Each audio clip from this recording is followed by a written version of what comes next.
my name is Emma Mueller, and I will be presenting on the utopian societies of early America in the early 1800s.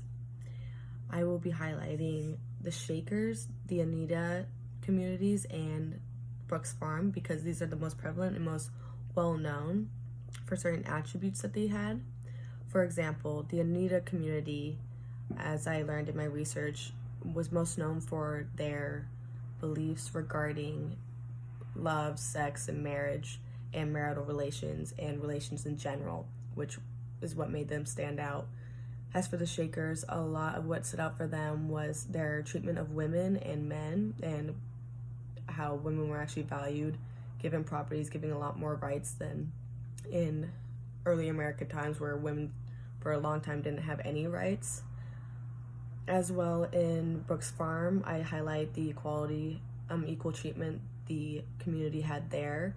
And in my research, I found that their approach to labor was also very equal with who did what roles. But most interesting to me was with the Shakers. I learned that not only did they treat their women and men equal that were white, but also the slave population. They freed their slaves, and they would even go as far as to buying other slaves out of slavery so they could have their freedom. And not to say these were actually perfect societies, because they did end up failing at the end, and none of them are in existence today for the most part.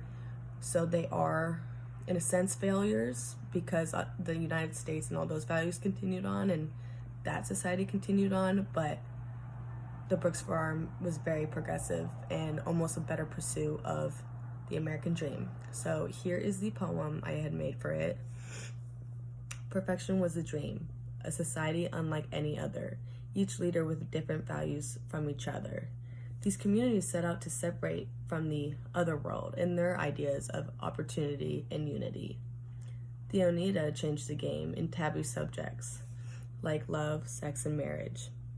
A life full of sex, but no babies in a carriage. No couples, only partner galore. A community where sex was just sex, no allowance of anything more.